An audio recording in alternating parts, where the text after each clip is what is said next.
There's no such nation or empire as Africa, America, Negro, black, or colored. Those are not countries. They're not land masses to attach to. They're not nations. They're not empires. None of the above. America is a landmass, a nation, and an empire. Now, when our people say they're Moors of Morocco, understand what you are saying when you claim that. And I'm trying to give more clarity because people are still confused about what's going on. It's like, well, you know, they're recognizing the Moors, and the Moors this, and the Moorish Americans that, and the Moors are getting this, and the Moors are getting that. That's fine. You can acknowledge that if you want, but who knows? For all we know, they could be acknowledging that so you don't keep claiming American. I don't goddamn know. However, understand this. Morocco, when you look in the Oxford Etymology Dictionary, and probably any other good dictionary, is from the Arabic term Maghrib al-Aqsa, or is it Maghrib, spelled M-A-Y-G-R-I-B. A-L-A-Q-C-A.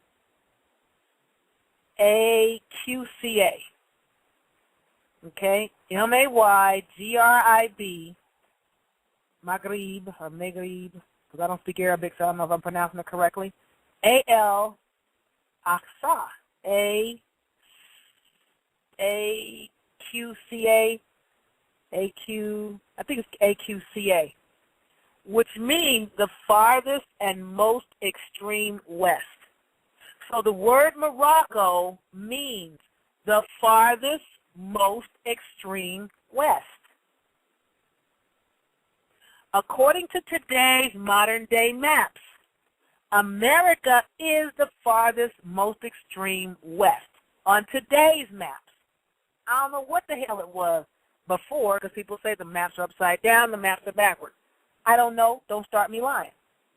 I'm telling you how to qualify your position.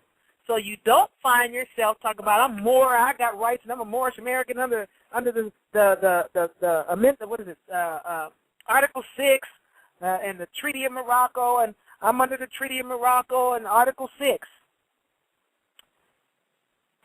If you claim that, know what you say and why you say it. Otherwise, you can find yourself like this brother, and I don't know the brother personally, but it got back to me, who was in the courtroom making that argument. And the judge said, well, or the commissioner, magistrate, whatever the hell he was, said, well, fine, why don't we just deport your ass back to Morocco?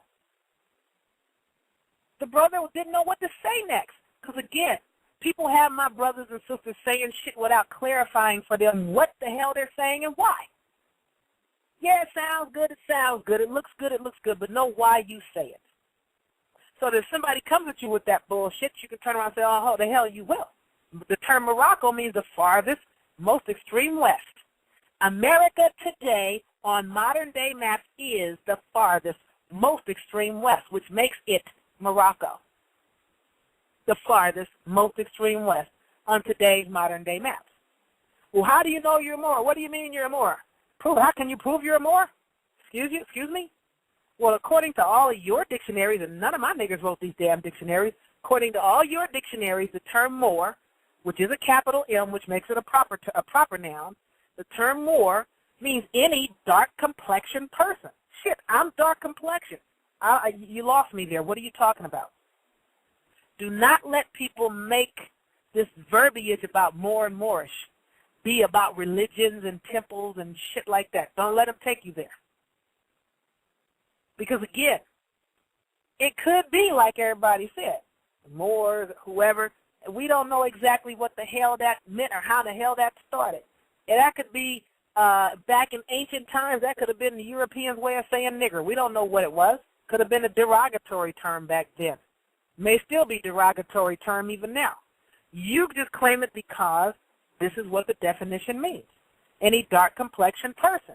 Now, if you're standing there and you are no longer copper-colored and you have become so bleached out that you can pass for damn near so-called white, you know, people go, well, you're not dark complexion. No, but my mother was.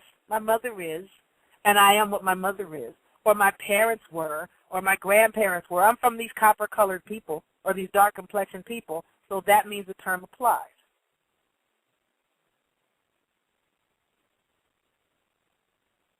Now, again, if you're claiming that you're Moorish American, you're still claiming that you're a damn American. And when you utilize it that way as a Moorish American, the term Moorish in that phrase is the adjective, and American is the proper noun in that context. So, understand and comprehend, overstand and comprehend what it is you claim and why you claim it. And as far as copper coloring, if you still have your copper coloring, and copper can get very, very dark. And the older the copper, the darker it gets. And the more original the copper as opposed to modern day makings of copper, the darker it'll get. Because I have a genuine copper cuff, and my significant other has a genuine copper cuff. His is darker than mine every day of the week. So it's definitely different metal. And what his is, he inherited it from his dad. It used to belong to his dad. And it's a cuff made out of genuine copper pennies that have been kind of, I guess, welded together or something. And I don't remember if they're on a band or if it's just the pennies that are welded together. These are the old original pennies that were soldered or welded together. I shouldn't say welded, soldered together. And he wears that. He's darker than me, very much darker than me. And his copper cuff looks just like him. My copper cuff doesn't get that dark, but mine is new modern day stuff. Mine is the color of me. So when you start talking to people that want to shoot you down and accuse you of stealing everybody else's race, identity, nationality, and culture, I wouldn't even argue with these people because you've done your due diligence and they have not. They are usually like the average Christian, and I don't mean to offend any Christians out there or the average anybody else that's into religion, whatever the damn hell your religion is, they're going to come from some emotional position about their beliefs and what they believe or what they were told or what they have heard.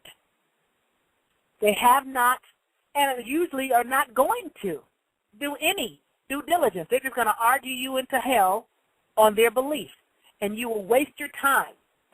You can never, ever convince anyone of anything when their position is firmly fixed on a belief.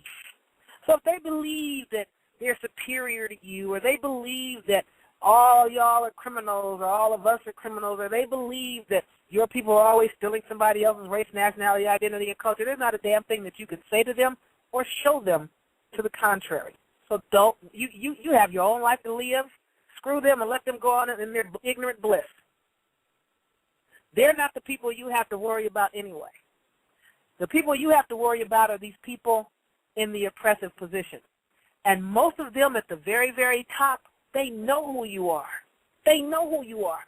Now, usually when you encounter these law enforcement agents in the street that call themselves police and sheriff deputies, they don't have a damn clue. They're following orders, and they've been told how to treat niggas and how to treat Mexicans or how to treat whoever, and that's all they know.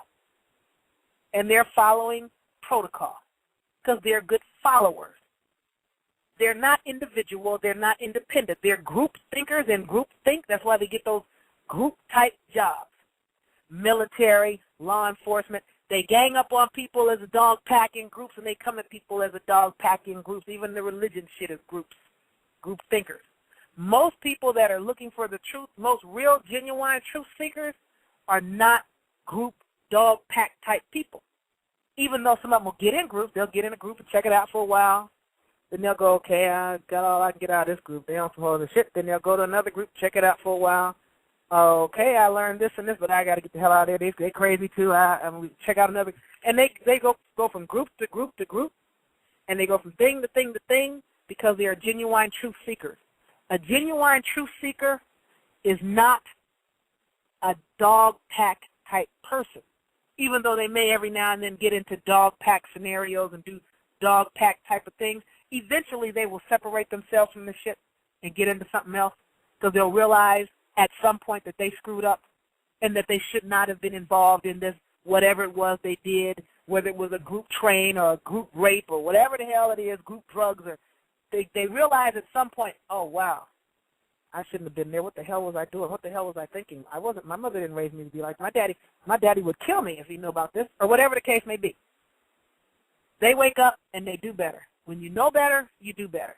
So don't waste your time on people that don't know better, because they can't and won't do better. Now, the people at the top, no. The people at the bottom have been group-oriented, and they have been given a group mindset and a belief system to hang their hat on, and that's all they know. And they're what you call people that follow orders. I'm just doing my job. I'm following orders. Well, what is it? Well, I don't know. This is what I'm supposed to do. This is what I'm supposed to give you. This is the procedure. They know procedures. When you start talking outside of their procedure, you've lost them. Now, there are people, when you go into courtrooms, for example, some magistrates know what you're talking about. Most of them don't have a clue. Some of them, however, they'll sit there and they'll listen to the shit you're saying. But if you look like me and they look like what you currently identify as white, you probably get more of a hell bend from niggas than you will from these people that look what you call white. They will sit there and try to figure out, what is this nigga talking about? I don't know what the hell. What? I never heard of this shit. It's like, we need to take a recess. This motherfucker will tell you they want to take a recess because they need to go and look some shit up. Because one thing they don't like doing is sitting up in there and, they don't like sitting up in there and your nigga ass knows something they don't know. And they're not going to sit there on the bench and go, I don't know what you're talking about. The hell they will. I'm in the black robe sitting on this bench. I'm not going to tell you shit about you know something I don't know. I'm not going to tell you I don't know what you're talking about. Now, they might get all kinds of angry, turn every shade of red because you're pissing them off. Because in their mind, it's like, it's almost time for me to go to lunch. This fool is holding up my damn court. I got all these people to go, and can somebody sit this fool down? It's like, you know what? Why don't we reschedule? Go ahead and just get this asshole out of my court. Reschedule. You come back in a couple of weeks. Next. Because they don't know what you're talking about. But what that does for them, a lot of times, is it gives them an opportunity to go and try to see what the hell you're talking about. Now, if their bosses are on their job, it'll be like, okay, well, that's one of those that then woke up. Just get them out of there so they don't stand in front of other people talking this shit. We don't want the rest of these niggas to know what they're talking about. We don't even want the rest of our people to know what they're talking about. We want everybody hating these niggas. Just let them out. Let them go. Matter of fact, tell everybody don't stop this fool no more. Tell everybody don't get this fool no more tickets. And there are some people, once they go in, you don't hear from these people no more because they don't want your ass back in there again with your shit, because they don't want you standing up in there explaining stuff in front of their clerks, in front of their court reporters that are typing shit, in front of their bailiffs, in front of all their officers that are there as witnesses against whoever for whatever traffic case or whatever the case, any other witnesses, any other so-called defendants. They don't want none of these people hearing what you're talking about. And when they figure out, well, damn, you mean there's something to what this nigger is saying? Oh, I didn't know. I thought we bought all these fools from Africa. Then they get it. They do. Some of them, they get it. When you put it right, they get it. So you have to explain it to them in a way that they can get it. The best way to explain it is always in a calm tone with as little attitude as possible. And please, people, try to refrain from the whole shaking the neck and damn near snapping and with two wrists to the left and right. Our people can get there real quick. Have you ever seen some of the drag queens? They're shaking their neck and snapping their hands and, throwing their hands on their hips and switch. Please don't go in there with that kind of show.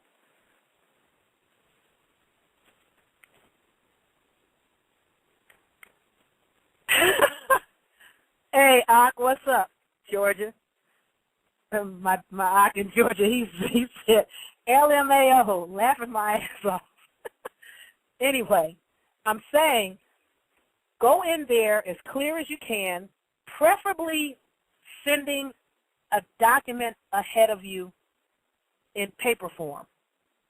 If your affidavit if your declaration as affidavit, not declaration of affidavit, I've told you guys before, there is a legal difference between the word as and of.